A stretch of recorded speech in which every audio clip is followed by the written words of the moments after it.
All right, hey everybody, welcome to episode number 53. Yes, we did in fact make it past our 1 year anniversary of fucking Hangar 18. So thank you to the like 5 people that even know about the show and the 1 or 2 that occasionally fucking watch it. So thank you to those people. Listen to Yeah, it at least, yeah. yeah, whatever you would call it. But yeah, and it's fucking Friday the 13th. So like don't go down the stairs and don't like run in high heels and don't like fuck or whatever because Jason does not like that shit, right? He will harpoon your ass in no time. If he sees, like I says, if he sees like a VW bug with like foggy windows, he's going in there with that machete. It just happened. Yeah. Don't camp out by the lake. That's another one. Yeah, stay away from that fucking lake. Or I guess in the later ones, like outer space and Mars, where the fuck he went. Like, later. Do you know historically, Friday the 13th has always been a good day for me? Oh yeah. Like it always tends to be a really good day for some reason. It doesn't bother me at all. I think that's because your feng shui is all off. I think like the bad days you have good shit, and good days you have bad shit. Maybe so. It's probably like that for me too, because like the 2 worst tragedies of my life happened on my birthday. Ouch. Yeah. Yeah, I know. Isn't that great? Yeah. So anyway, hey, that was fucking somber as fuck. Let's go ahead and get into some heavy metal news. Fucking Kurt Loder. There you go. Heavy metal news. All right. My heavy metal news. God damn it, I just fucking clicked some link that I didn't want to click. Uh-oh. Nah, but it's just something about cattle decapitation. Anyway, the band, not like actually decapitation. Okay, my heavy... those Ohio people, you can get weird up there. Fucking hey, we can, especially with our cows. We like this. Come here, Betsy. All right. Okay, my heavy metal news is a punk musician turned ISIS operative allegedly killed in U.S. drone strike in Syria. I saw something about that. Former British punk musician Sally Jones, a member of the 90s all-woman UK punk band Crunch, with a K, who had become an operative and recruiter for ISIS after her days on stage were over, has reportedly been killed by a U.S. drone strike in Syria. Jones moved from her native Britain to Syria in 2013 after converting to Islam. Enjoy your hijab. I just added that. Joining her husband, Junaid Hussein, who was also killed by a drone strike in 2015. She had become one of the world's most wanted female terrorists, having been given the nickname the White Widow after her husband's death, and operated more than 20 Twitter accounts she used to recruit other women into the ranks of ISIS. Yeah, come on over here. We have hijabs and no rights. Right. She was very vocal online about her hatred for Christianity because, they oppress women so much. Christianity, especially modern. Encouraged terrorism in the UK. Way to go on that. And gave instructions on how to make homemade bombs. So guess what? Fuck you. Yeah, and Sally then I saw the picture of that, and like they have the before and after. And first of all, I've never fucking heard of the band before, so like, whatever. But then the after pictures, we assume it's her because it's just like eyes. Yeah, all you can see are eyes, literally. That's not an exaggeration. But I'll tell you what, though, like before, like she had a flying V and she was in a punk band. What the fuck happened? I know, right?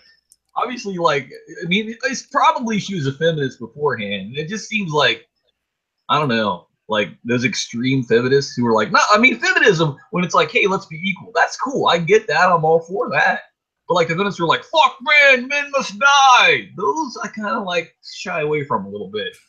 I think it might be like a short trip from like saying fuck all men to saying fuck Christianity to saying, Allahu Akbar and fucking blowing yourself up, I guess. I don't know.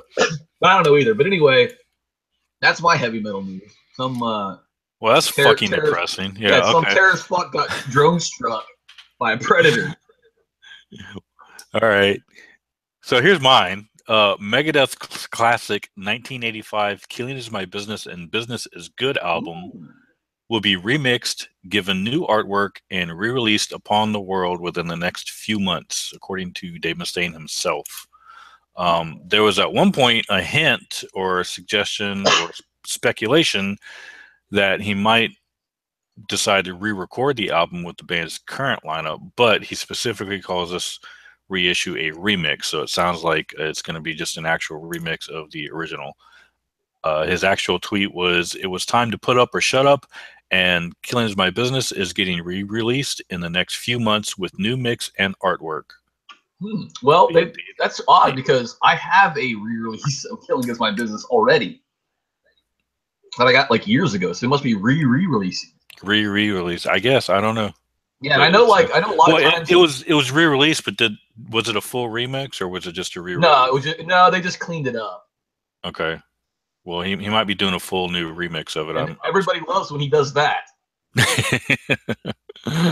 That did not go over so well on some other albums that he's remixed in the past. Let's just say. Well.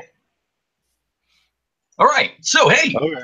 All right, that was like a fucking dichotomy. Hey, I had an epiphany the other day before we get into the reviews. Okay, go ahead. What was your epiphany? You know that psychological condition that people have where they tend to like things that they don't have or that they can't get? I think it's called envy. Well, it's not just envy.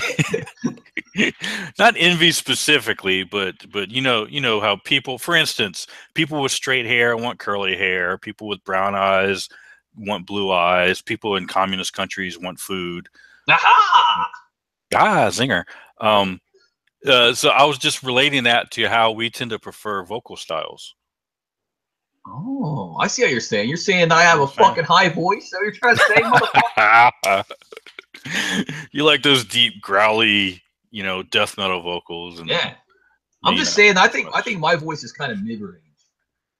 Mid-range. Okay. Give me a dick. You dick. All right. Somebody's got to. I see what you're saying, though. I think that's called like I forget what I know what you're talking about, though. Yeah. All right. So moving on to our reviews. Our first band is the band called Prong, and Prong is an amazing band from New York. New York. Yep. Not the casino, but the actual city and state. 1986. I've been to that casino. Yeah, me too. And I've been to like the little miniature replica of it in. Oh shit, I forget where it is. There's a miniature replica of it somewhere. Okay. Anyway, this is from their album Cleansing, which is an amazing album, probably my top 50 albums of all time. Released January 25th, 1994. All right, my very first note is someone in the comment section is saying that Prong is new metal, and I mentally flipped them off as hard as I could. Because Prong is not new metal at all. All right, the emergency test opening is an awesome intro into the bouncy riff that follows. They go like do do do do do do do do do do do. Fucking brought you right to it, didn't it? That was awesome, man. I love the part. Hang on. I got a tear in my eye. Okay. Right.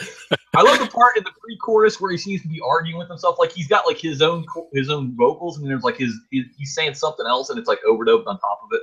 Yeah. But I'll admit this right now, I have a hard time understanding some of the lyrics in this song. Like some of them, like I don't fucking get the marbles out of your mouth. I normally like his name's Tommy Victor, maybe. Tommy Victor. Yeah.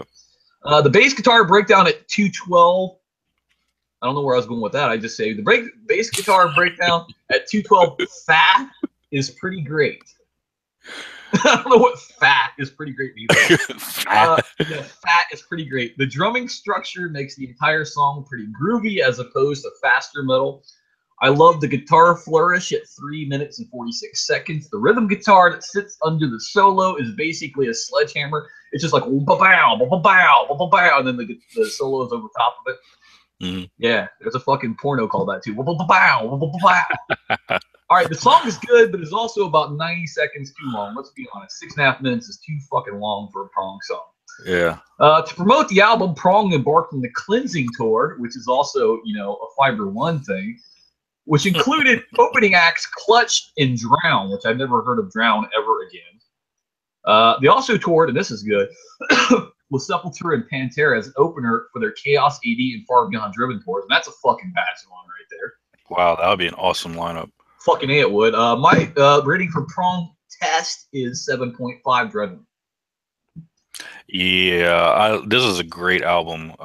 It's got that, like you said, the broadcast test at the beginning. I remember hearing those all the time. Me too. When we were younger, and they were so annoying. now on my TV, you can like skip it. You can just say, "All right, I heard it. Go away." Oh, that's pretty cool. Yeah. I find it funny too that, like, you know, every now and then they'll still do it on the radio, and you'll get that, you know, noise, and then it comes on, you know, and Is then that a new Korn song you just did right there? it might be, and I think Skrillex is mixing on that. So, but it comes on the radio, and here we are. We're in 2017, and they're still using like the same tape from 1950. Yeah, right. You know, this is a test of the emergency Right. broadcast system. Duck and cover. Get to your bomb shelters now. Come on, You see. can barely hear it, you know. Anyway, back to Prong. When the music kicks in, it's just a massive wall of guitars, and the whole song's full of some really tasty riffage. Mhm. The first 3.5 minutes are just absolute gold on this song. Tearing riffs into your cranium, apparently is what I wrote. I don't know what I meant by that. But it tears riffs into your cranium. The breakdown at 3:30 is pretty darn good and leads into the solo. But after that, the song begins to get very repetitive, and the outro just drags on way too long. Yep. Just like you were talking about. I give it a 7.5 also. It's a good song for the first half, but like after the solo, it needs to end. We were pretty goddamn symbiotic on that. All right, let's move on to Gojira. Gojira. Vacuity. And Gojira is a band from Bayonne, France, 1996. This might be the only good thing that's ever came out of France. It's fucking Gojira, right? And maybe the Statue of Liberty. All right. This is called The Way of All... the song is Vacuity off of the album The Way of All Flesh, released in 2008. The song has a 30-second intro that slides right into a 1-2 punch of guitar and drum. It's like bam, bam, bam, bam. Like the whole fucking song is that, right? Yeah. The transition to the chorus is heavy as fuck and features several drum flourishes. I'm not sure if the chick in the video is mad at apples or likes coffins or what. I don't know what her deal is. It's a weird video. She's like looking at this apple and she's all angry with it, and then she's like sitting next to a coffin. And there's water, and it's like one of those things that like some art kid like, oh, you fucking dumbass, it means this, this, and this. Mm-hmm. Like, okay, I fucking took math classes, dick.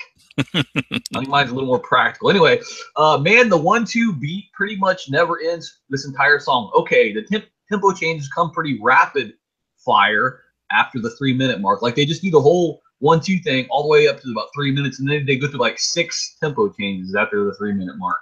Yeah. And somebody commented this, which I thought this was pretty pertinent to world peace. My testicles is glowing, getting a coating, just like Neo in the Matrix, of a layer of osmium, and thus my balls hits the ground in pace with this song, and the ground trembles. This song is so fucking heavy. Okay. Yeah, I just thought that was pretty good. But anyway, it's a little tidbit about Gojira. Randy Blythe from the American band Lamb of God appeared as a guest vocalist on the song Adoration of None on this album. So that's pretty good. Anyway, Gojira Vacuity, I give a 7.5. Cool. Yeah, it had a very cool intro to it with the, like you said, that kind of 30-second intro, and then the guitars and the drums just pound in relentlessly. And I it's wrote like a boxer, but bam, bam, yeah. I wrote, it reminded me, it sounds like to me like sledgehammers and pickaxes working in a mine. Oh yeah, that's it. Yeah. You know, just good metaphor.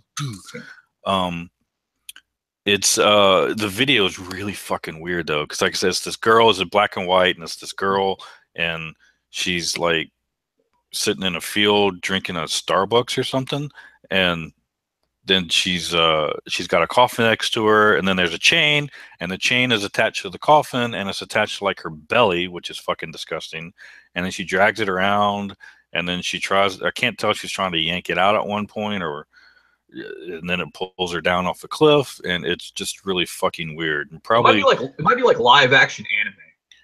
And I don't know, it probably symbolizes the existential memories of the. Yeah, I can't even do that. That's the art students I was talking about. It's just fucked up. Anyway, about 2:50, 3 minutes in, it changes up. It really changes tempo drastically to that, like almost a black metal style. And the problem I had with that was the drums sounded like they were going a little too fast because it didn't feel like the drums synced well with what the guitars were doing. It's like the guitars were playing one rhythm and the drummer was just kind of off doing his own thing, going as fast as he can, completely ignoring what the guitars were doing. And they didn't sync up well at all to me.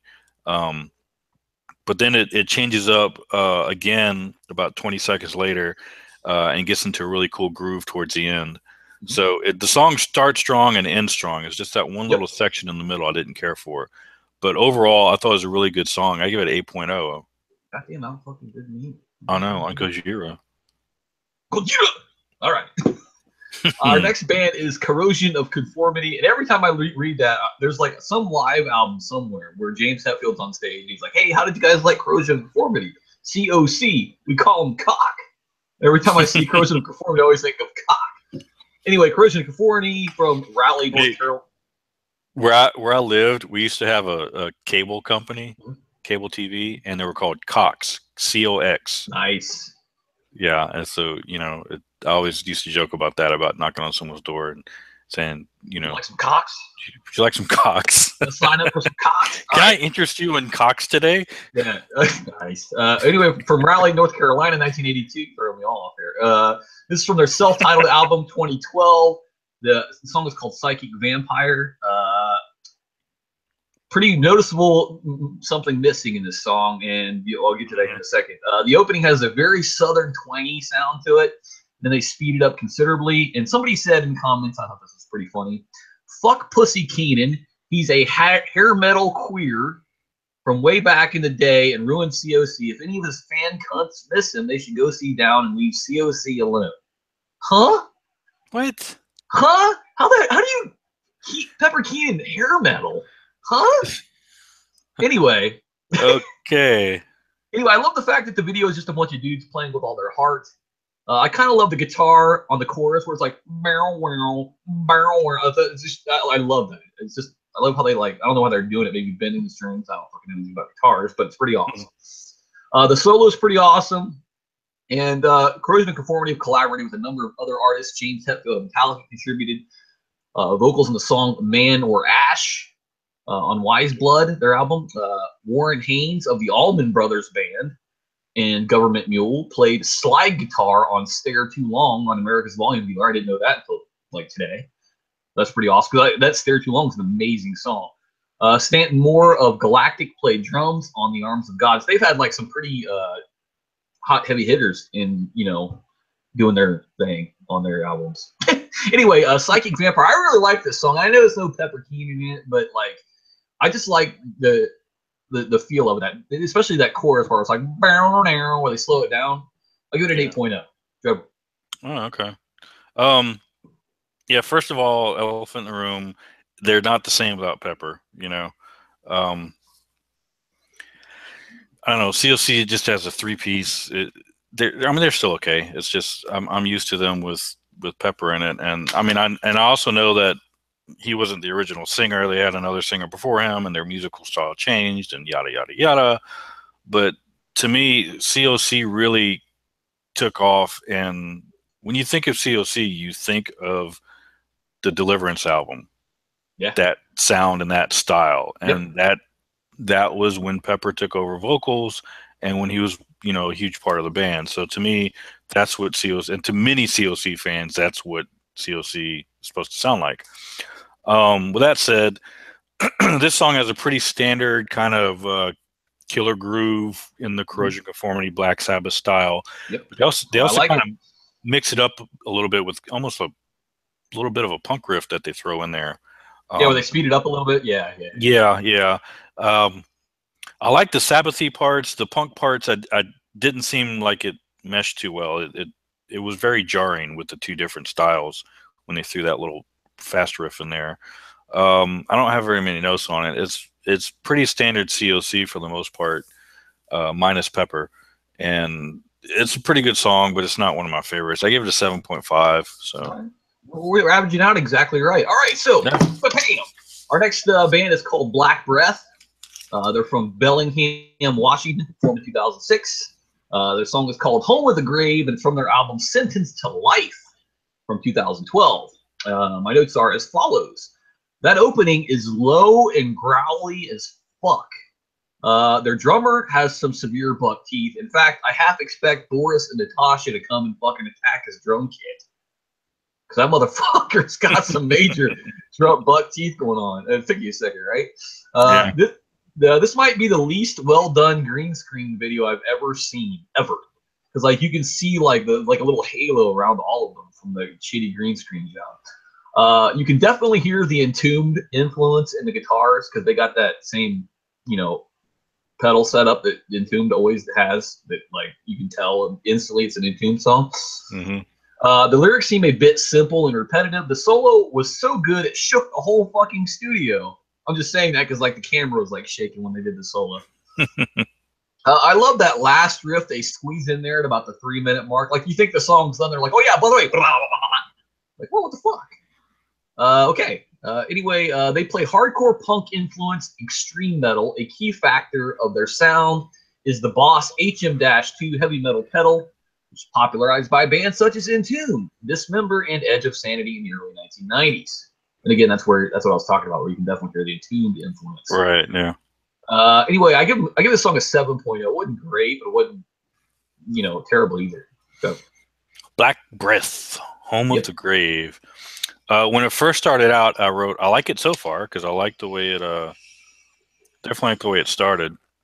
Mm-hmm. And I'm sorry, I was a little distracted. I was trying to look up Pepper Keenan's previous bands before COC, and I think he was a member of a New Orleans band called Graveyard Rodeo, who were not hair metal. So, yeah, fuck that guy. Anyway, back to Black Breath. I wrote, holy shit, these riffs are tasty as fuck. Because they have some really killer riffs in the song. I feel like I ate a Black Sabbath chip cookie mixed with a brutal batch of hardcore flavored ice cream. I like it. I guess that kind of fills out the music. I wasn't a huge fan of the singer, but I really liked a lot of the riffs in it. And the drummer, I had to write, the drummer looks like that fat hobbit from the beginning of Lord of the Rings. Nice. Somebody else said he looks like the fat guy from Shaun of the Dead. Well, I immediately thought of it's the beginning of Lord of the Rings when Bilbo is like talking about hobbits, and they show that one kind of dumb-looking fat hobbit. He's picking his ear, and he looks at it. That's what he looks like. Anyway, as hobbits are wont to do. Hobbits is. I gave it 7.5. Yeah. All right. Fucking rated down with everybody. Me too. I think you're getting fucking soft in your old age. Maybe so. All right. I liked the riffs. All right. Yeah. I wasn't a fan of the singing there. All right. Next band. On a better note, Revocation from Boston, Massachusetts. I can't believe it's been this long. I don't think we've ever done a Revocation song. I mean, that's kind of stupid of us. Actually, I think we've done this exact song before. Really? The video looked very familiar to me. Yes. Maybe. Anyway, I could be wrong. I think you're wrong on that one. Anyway, the song was called "The Grip Titans" from from their album Tetra Genesis, which that's what happens when you put that little fucking 4-block thing into Tetris and you delete 4 blocks. That's Tetra Genesis. Oh. I just made that up just now. Anyway, released in 2012. All right, here we go. My notes are, God damn it, another story video. Hey, wait, is that Weezer? Fuck, no, that's not Weezer. These guys hit you in the fucking mouth right off the rip. That guy who has a badge that says Peepaw on it, that is fucking Lynn. And my next note is, holy fucking motherfucking God in metal heaven, that fucking solo left me dead. I love the entire riff structure of this song, including the subtle and well-done tempo changes. That second solo was pretty fucking awesome, too. Not as good as the first one, but really, really good. Mm-hmm. When I retire, I hope to go to a retirement home like this one with hot orderlies and live metal. The music of Revocation has been described by journalists as a fusion of technical death metal and thrash metal. The characteristics that define Revocation's sound include complex guitar-bass interplay of dissonant riffs, bass breaks, and shredding guitar solos, united with galloping double bass drums, death metal tempos, hard rock breakdowns, and grooves. Vocals range from death growls to grindcore screams, while still, this is my favorite part, still recognizable as the human voice. I fucking love this song, and I was gonna give it like an 8, and then that fucking solo kicked off. I was like, oh my god, I have to give it a 9. Wow. Almost on the strength of that first solo alone. Wow. Yeah, I almost wrote technical thrash is kind of what it reminded me of. So that description you gave kind of was a little more descriptive than that. But yeah, my like 2 sentences. Yeah, yeah. I wrote a retirement home setting, and I feel like we've reviewed this one before, so I know I've seen this video before. Maybe I just watched it in one of those columns on the right where you click on random shit, you know? Yep, I think so. I think you're just hot.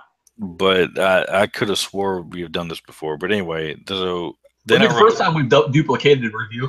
This is true. We have done that before. 52 shows, you kind of forget what you've done after a while.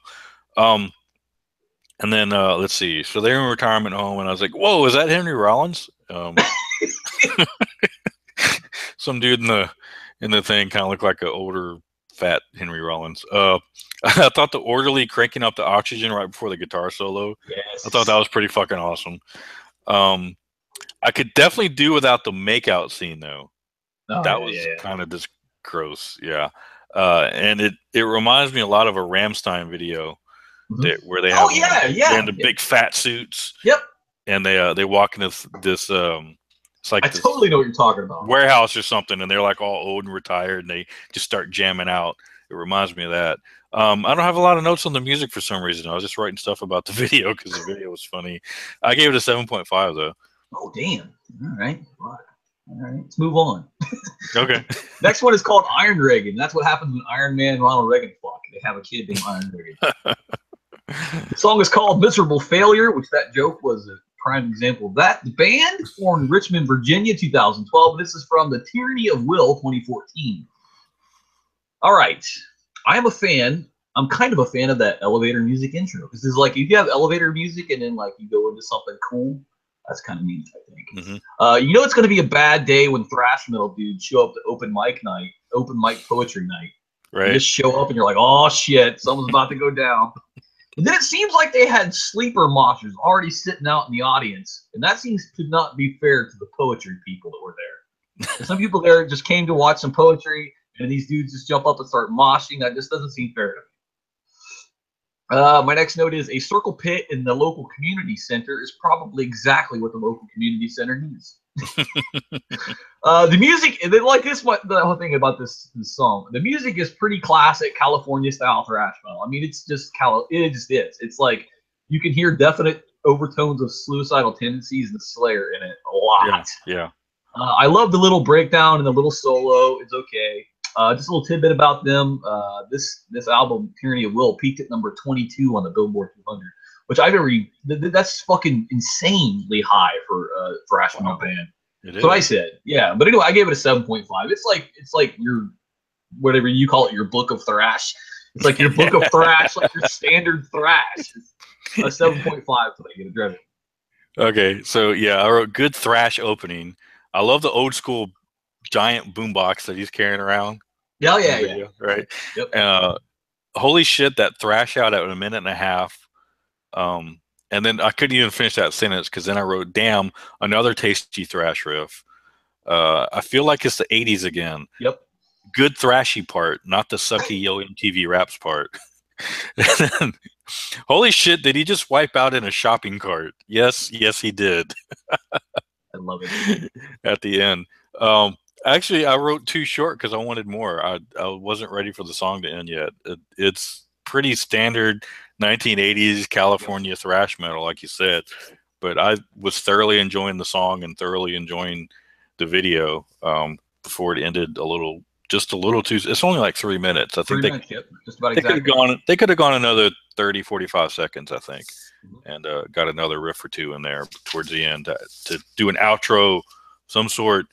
I gave it 8.5. I really liked it. Damn. Our average is only off by a little bit. All right, so our next is a band called Cavalera Conspiracy.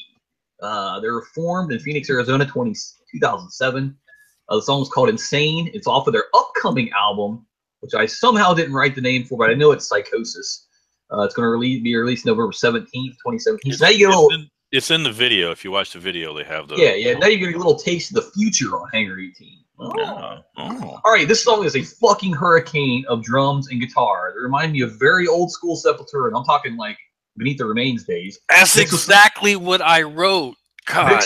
Mixed with some of their mid-year stuff. So like kind of like Beneath the Remains mixed with a little bit of Chaos AD is what I got on there. Yeah. The little drum march they do is fucking awesome. Max's vocals are spot on as fucking always. The solo is pretty fucking amazing too. I'm not sure what that sound is that they use at 238, but it's pretty somber. I don't even, maybe the theremin or something. They had this really weird like whoa whoa whoa, and I don't know what the fuck it is, but it's really like sounds like something you hear at the funeral parlor just for like I don't know the fucking dead rise in their graves. Anyway, my only knock on the song is that it's about 20-second outro. I'm not a fan of that. But anyway, here's the story of Cavalera Conspiracy. So gather around, kids. Okay. Following the brothers' fallout, Max formed a new band, Soulfly, and Igor had recorded 4 studio albums with Sepultura before leaving the band in January 2006. In July 2006, Max received an unexpected call from his brother Igor, and by the end of the conversation, Max had invited Igor to visit him in Phoenix, Arizona to perform at a Soulfly show. Igor joined Soulfly in concert and performed 2 Sepultura songs. So I forget which ones they were, but they're like the big popular ones. Anyway, after the show, Max suggested they begin a new project, and Igor accepted. To complete the band, Max chose Soulfly guitarist Mark Rizzo and Gojira frontman Joe Duplantier to play bass guitar. Anyway, so like an amazing lineup for an amazing band. I give the song an 8.5. Yeah. So yeah, you totally stole my my comment about Beneath the Remains. Yep. All right. So Cavalera Conspiracy. The song is called Insane.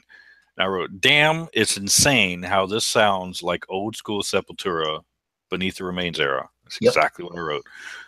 Those drums are insane. Yep. At a minute 30, there's a pretty insane breakdown. The guitar solo will drive you insane. I like it. But you know what's really insane? Max's lyrics are totally insane. Yep. It's insane how after all these years, Max apparently can't phrase together an English sentence properly because part of the lyrics are like, "These are for two, this monkey insane." Oh yeah. He does have problems with that sometimes. I'm sure it's on purpose, but still, it's like, yeah, it just these are for two, you are my E. What? What I rated? I don't have 8.5. Symbiotic. We're symbiotic. Oh no. Moving on. Witchery from Sweden, 1997. This is called A Blackened Wing, and it's from their upcoming album. No, I think this is already out. I Am Legion, 2017. All right, my very first note is, holy shit, that intro is heavy as fuck. Mm-hmm. And my next note is, this is the kind of shit that should be playing in the background when Jason fucks up some horny teenagers. I love the chorus. I love the vocals. I love the spiraling guitar effect. Just when you think the song is over, they speed it back up one more time. Just a little tidbit about Witchery. Witchery has their own version of the heavy metal salute, a derivation of the original sign of the horn's evil eye, ward, popularized by Ronnie James Dio. This one's called the W. For properly doing the W, only the ring finger and thumb of the performing hand touch. Rumor has it that the salute came into being as somebody in the band tried to do the metal salute with a cigarette between his fingers. And the W is not to be confused with the shocker, which I think that's like a wrestling thing. Anyway, Witchery of Blackened Wing, I give an 8.0. That's all I got to say about Witchery of the Blackened Wing. Pretty good song. Okay. Isn't that the two in the pink and one in the brown? It might be. Thing? Yeah. Two in the pink and one in the stink? Yeah. Maybe. Yeah, because I'm just looking at, okay, I'll stick with the Dio version. Me too. Yeah, I don't have very many notes on this one because I didn't like this song. Damn. I wrote nice, evil as fuck opening riff. Mm-hmm. Very Danzig-like feel to it when it first starts. And then, they're playing something different now. And that's when they lost me. Very black metal sound. I kind of that's all I wrote on it because I didn't. I didn't like I didn't like the vocals. I didn't like the guitars. I liked the opening riff, and they kind of revisit it for part of the chorus, but like the rest of it was garbage to me. I gave it a 7. I mean, it wasn't horrible, but I gave it a 7. All right. Our next band is a band called Cripper, and they are from, and this is like the longest fucking place name ever, Hanover, Lower Saxony, Germany. They were founded in 2005, and the song is called "Mother." Tell your children not to walk. No, it's not that. Yeah. So it is called Mother, and it's from their album "Follow Me: Kill." Not like kill your colon, but like the grammatical symbol for a colon. Kill. Released in 2017. The only way maybe that they're ordering the colon to kill. Maybe like kill everything and kill the lungs and the fucking bladder. All right. The only way I can tell that these dudes are from Germany is that Poland instinctually surrendered to them during the course of making this album. Oh. Okay. Ouch. I'm a fan of the way that the lead guitar overlaps the rhythm guitar in this. The singing, which let's go ahead and get rid of the elephant in the room. The singer is a chick, and it's goddamn amazing singing. I mean, she nails it. I mean, just nails it. I just wonder if they have a feud with 3 Inches of Blood because they're called Cripper. Get it? Bloods and Crips. Yes. All right. When the breakdown started, I was pretty sure that they were going to go and fuck up Mount Doom because they go into their breakdown and they show like this big mountain and it looks like Mount Doom. Like, yeah, fucking throw the ring in. And, saw that. Yeah. There's nothing to do with that. Anyway, and the drummer is apparently like listening to his iPod the entire song. Like, what do you do? It wasn't like ear protectors. It was like headphones he was listening to. Like in the video. What are you doing? But that's pretty metal, I guess. If you're like listening to Slayer while the band's like, hey, whatever, they can do whatever they want. I'm listening to Slayer. I'm so good at drumming, I don't even have to listen to the song. Fuck it. It was probably an in-ear monitor. I'm pretty sure you're making that up. Those don't really exist. All right. I'm not even going to dock them for the overly long outro because the song was really, really good overall. I give it a 9.0. Wow. I didn't rate it that high. Oh. So, Cripper, Mother. Okay, so it's not a Danzig cover. Got it. Okay. And then, it's a girl singing. All right, doing death growls. Not bad, actually. She does a slam out job, actually, doing the death growls and everything. There was I really liked the music. I really enjoyed the song. And I don't know why I don't have the notes on that part. But there was a big change up. Here's my issue. I think this is where I was about to write something, and then they had that change up at 3 minutes, and I started writing this. There's a big change up at the 3-minute mark, but they didn't do anything with it. Yeah, it's kind of like yeah. It was just kind of there, and it doesn't go anywhere because it was a huge change. I mean, it's like the song completely stopped. Yep. And they went into a whole different bridge piece. Yep. And you're expecting it to go somewheres, and it doesn't. They just jump right back into the rhythm. It just felt like a completely wasted bridge section. That's to give you a chance to rest. I guess maybe maybe the drummer had to switch his iPod. I don't know. I gave it a 7.5. So I did not like it as much as you did. God damn. All right. You can't be symbiotic all the time. All right. Our next band is called Panzer. So Achtung Panzer.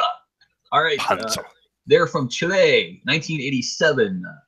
And this song is called Fatal Command, and it's their title track released just recently, September 22nd, 2017. And my notes are, did he just point his guitar upward in the style of 1980s cock rock? Yes, he did. He did the whole point the guitar up towards the sky thing that they always used to do. Yep. Then he says, let's go. I'm like, okay, man, we're with you. Where are we going? This almost reminds me of what power metal would sound like if power metal had any testicles. Oh, come on. Mike is going to be pissed that drummer stole his bandana. The drummer looks like he stole Mike Muir's bandana. Yeah. All right. Do they have gutter bumpers like they have in the bowling alley on the front of their stage to keep their tasty riffs from going into the gutter between the stage and the crowd? Also, I'm pretty sure the drummer's on meth because he had this like demented-looking smile on the whole entire time. The solos were both pretty good. I give it a 7.0. Yeah. Well, they got the singer plays bass. He's got like a flying V bass, which is pretty cool. and the other guitar player had just a straight up flying V, which I thought was pretty cool too. And then the other guitar player is playing a Fender Strat, and I'm like, that's the one who pointed it up at the air, I think. yeah, I'm like, get out of here with that Fender Strat. This is a metal band. The only band that can get it, the only metal band that has a pass for playing a Fender Stratocaster is Iron Maiden. Right? Yeah. They can do whatever the fuck they want. Yeah, because they're fucking Iron Maiden. They can come out and cover a Nicki Minaj song. I'm like, yeah! That would be hilarious. All right, go ahead. I don't know. The song had it's got a strong bass line, and it's got good guitar work throughout the entire song. But as a whole, it felt very unremarkable to me. Like nothing really stood out, jumped out, and grabbed you. No real defining hooks or anything in the song. Not a big fan of the singer, especially during the chorus sections. The chorus sections really felt weak to me. They were trying to do like a big chorus section like with the group singing thing, and it didn't work. I did like the chick with the boobs in the video though. Oh yeah, nothing wrong with that. That was nice. Yeah, I can 7.0 also. Yeah. Okay. I always get this band mixed up with Jag Panzer. Oh yeah, except the Jag Panzer's a million times better. But anyway. Yeah. Well, I mean, just because I don't listen to these guys, so I see the name Panzer and I think Jag Panzer. Gotcha. Well, I think there's like 20 other bands that have Panzer somewhere in their name too. So. Probably so. Anyway, that does it for our fucking 10 songs we reviewed. If you want to listen to the songs that we're talking about, just go and check out the description in the YouTube dealie, and it'll have the link to the playlist there. You can listen to all yourself. You can come up with your own fucking ratings on them. You can say these two know what the fuck they're talking about.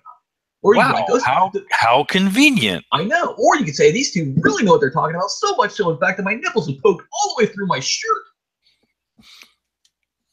Probably not, but all right. So hey, we're going to go ahead and give some shout outs to our sponsors.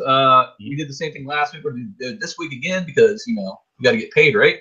Right. Our very first sponsor is Batfan Away.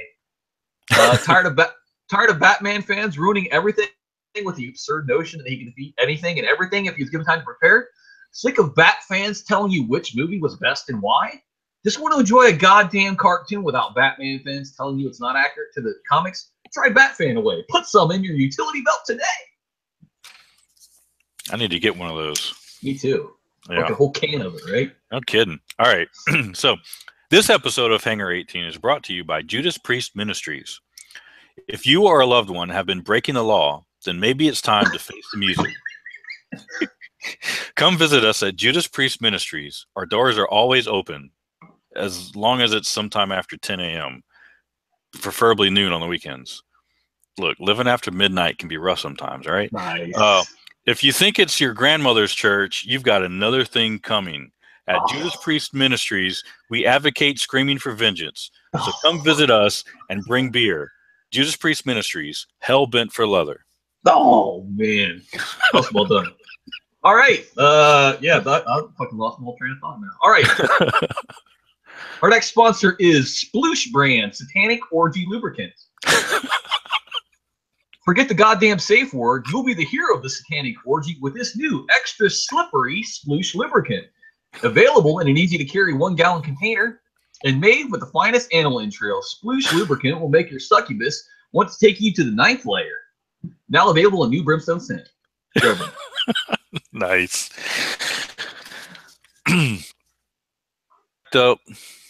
Is the shit literally about to hit the fan?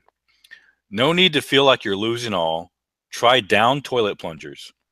Make those turds disappear like ghosts along the Mississippi. Now using advanced plunger technology, the down toilet plunger is the most sophisticated poop stick on the market.